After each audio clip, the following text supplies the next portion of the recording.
Donc on va désormais étudier les structures analytiques. Donc c'est celles qui proviennent du domaine des mathématiques qu'on appelle l'analyse, qui est en général l'étude des fonctions et des suites. Donc ici, les deux espaces qui vont être des espaces vectoriels. Alors le premier espace de référence, c'est donc K puissance n est un K-espace vectoriel, c'est-à-dire l'ensemble des suites. Il faut définir l'addition de deux suites. Donc l'addition de deux suites est donnée au niveau terme à terme, c'est-à-dire que le nème terme de la somme, c'est la somme des nème termes. Et de la même manière, le produit externe est défini au niveau de terme à terme, c'est-à-dire que si on fait lambda fois une suite, c'est la suite de terme général lambda un, et la suite nulle serait... On démontre que l'ensemble des suites est un K-espace vectoriel. Donc il faut introduire déjà l'élément neutre, c'est-à-dire ici la suite nulle. Donc la suite nulle, c'est bien en fait l'élément neutre, qui permet de dire que l'espace est non vide. Pourquoi c'est bien l'élément neutre? Parce que si on prend une autre suite et qu'on lui ajoute la suite nulle, alors ça vous fait la suite de terme général un plus 0, autrement dit ça fait bien la suite nulle, la suite u. Donc c'est quelque chose qui n'agit pas sur l'addition, donc c'est l'élément neutre. Ensuite, on peut dire que les propriétés commutatives, associatives et opposables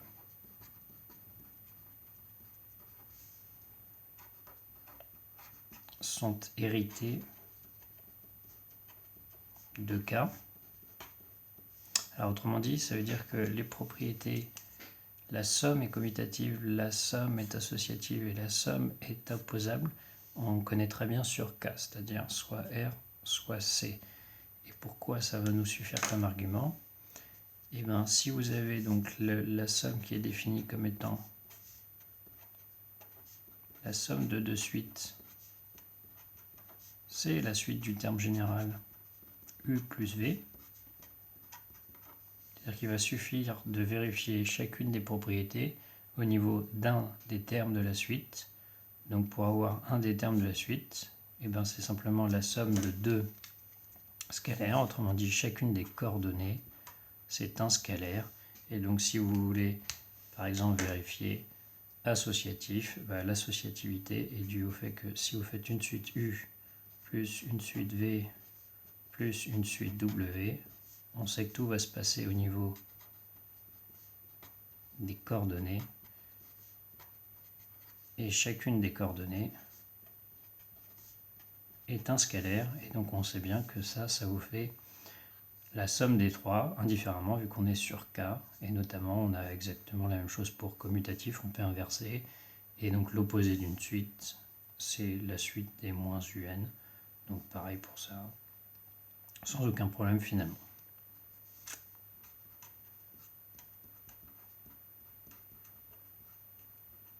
Donc cette première propriété, c'est bien sûr commutatif. Cette deuxième propriété correspond à dire l'associativité ne pose pas de problème. Et la dernière propriété, ça serait donc l'opposable. C'est si on a une suite, il existe forcément une autre suite, qui est simplement la suite des moins UN, telle que ça vous fait l'élément neutre. Et l'élément neutre, c'est bien la suite nulle. Voilà. Donc ici, on a vérifié assez rapidement toutes les propriétés, parce qu'on a remarqué que les opérations se passaient coordonnées par coordonnées. Et donc au niveau des coordonnées, on sait déjà que K est déjà une structure où on a la commutativité, l'associativité et le caractère opposable de la somme. Donc on peut passer aux propriétés sur le produit. Sur le produit, donc vous savez, on fait comment agit les éléments neutres, donc 0 fois la suite.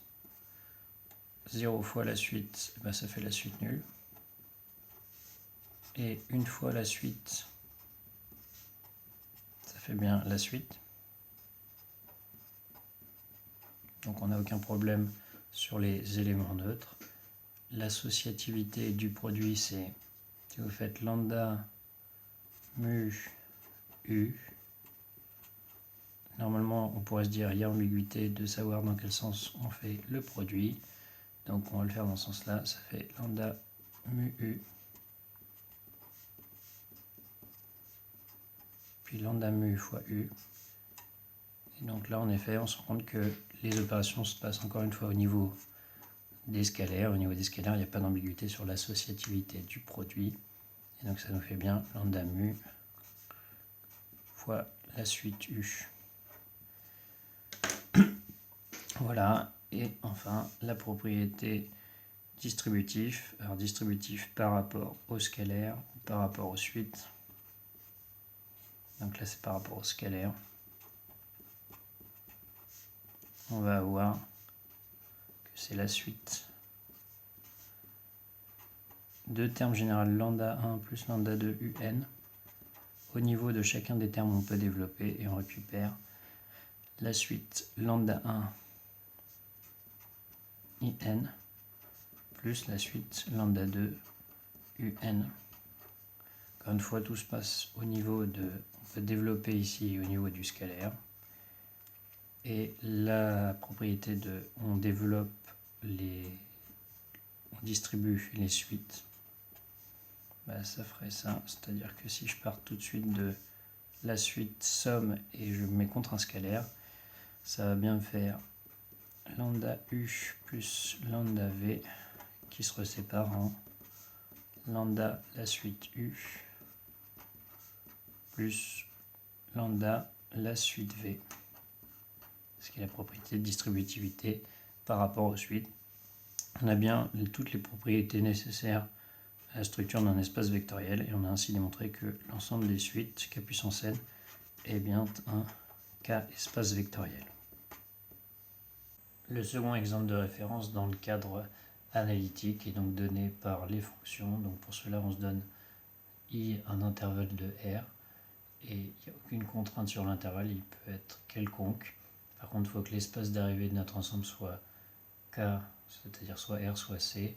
Donc l'ensemble des fonctions à valeur dans R est un R espace vectoriel. L'ensemble des fonctions à valeur dans C est un C espace vectoriel. De la même manière, il nous faut définir qu'est-ce que l'addition de fonctions et qu'est-ce que le produit par un scalaire d'une fonction. Tout se passe encore une fois au niveau des correspondances, c'est-à-dire terme à terme. La fonction somme, simplement celle qui a t associe f de t plus g de t, et la fonction produit par un scalaire, c'est celle qui a une fonction à t associe lambda fois f de t. On doit définir un vecteur nul encore une fois, et le vecteur nul, c'est la fonction constante égale à 0 qui va permettre d'avoir une structure d'espace vectoriel. On va ensuite traiter le cas des fonctions, donc l'ensemble des fonctions de i dans K.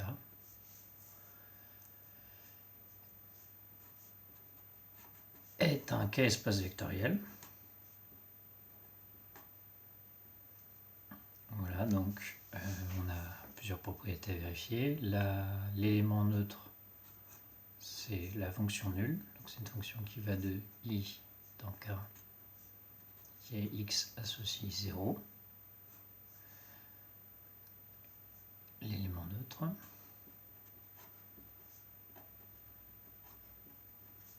En effet, pour une autre fonction, cette fois-ci quelconque, il faut qu'on arrive à démontrer que f plus f0 égale f, donc on passe à la correspondance.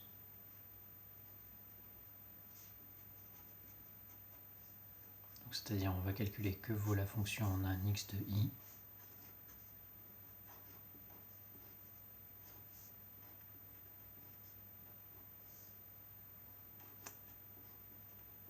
Par définition de la somme, la correspondance, c'est la somme des correspondances. Ce qui fait bien f de x plus 0. Ici, c'est le nombre 0. Et donc, on obtient bien que f plus f0 égale f pour tout x. Autrement dit, les fonctions sont bien identiques.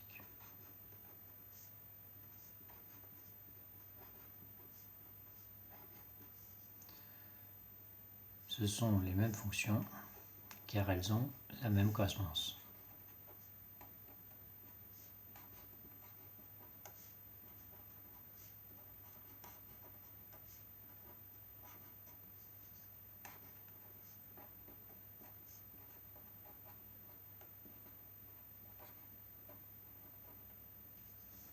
Voilà. Alors ensuite on peut passer à la propriété commutative. Donc commutative, c'est est-ce que si on a deux fonctions f plus g égale g plus f,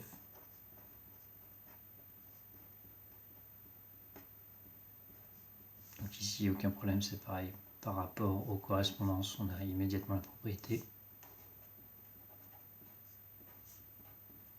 C'est-à-dire que l'image de f plus g calculée en x, ça vaut simplement f de x plus g de x qui vaut g plus f de x.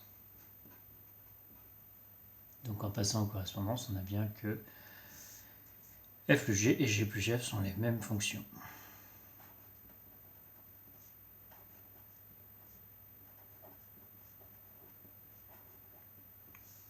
Voilà. Pour trois fonctions,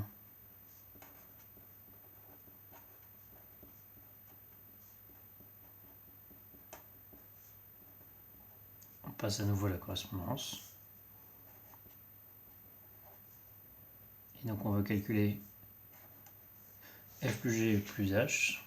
On veut tester l'associativité et donc savoir est-ce que c'est la même chose de faire le calcul dans ce sens-là ou d'abord g et h puis f.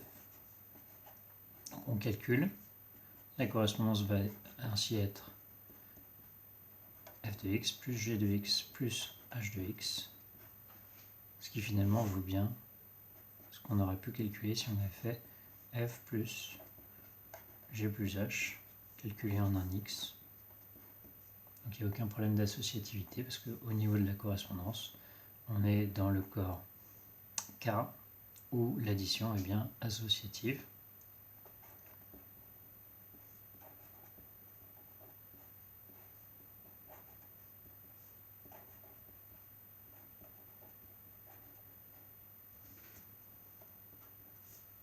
Et enfin, est-ce qu'on est opposable?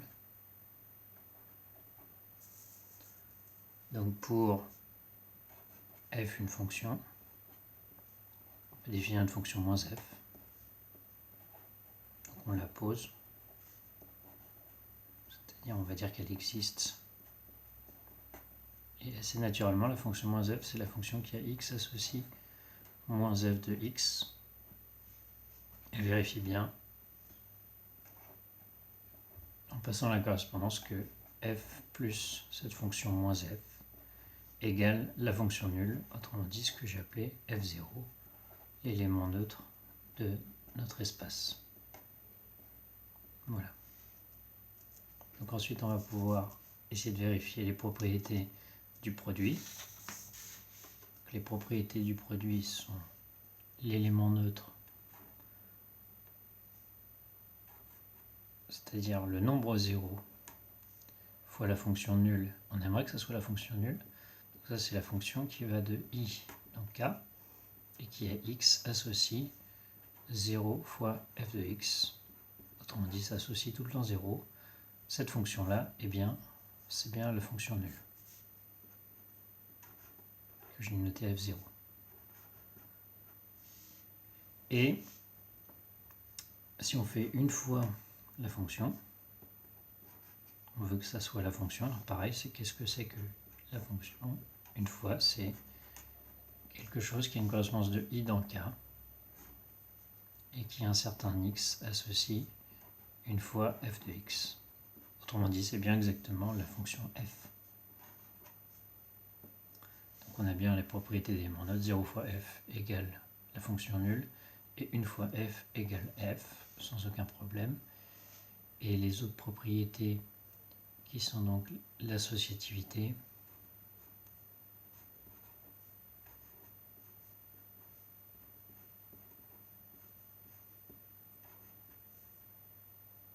associatif,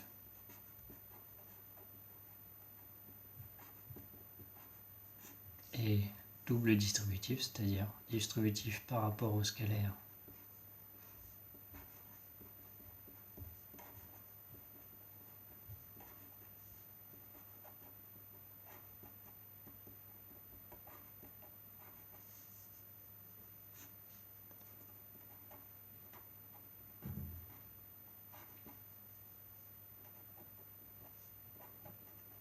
et distributif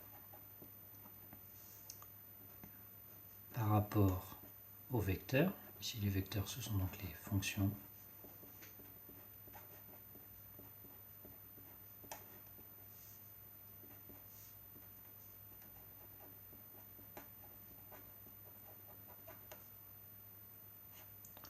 Sont complètement hérités des propriétés qu'on connaît au niveau de K.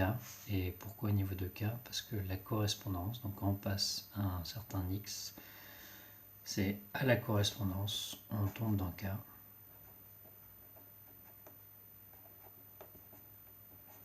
À la correspondance pour un certain X de I, les images sont dans K. Et dans K, on connaît bien toutes ces opérations. Donc en fait, toutes ces propriétés-là sont simplement héritées de ce qu'on connaît déjà sur K. Et donc bien sûr, le produit est un produit externe compatible à notre addition. Et donc ça fournit sur f de I dans K une structure d'espace vectoriel.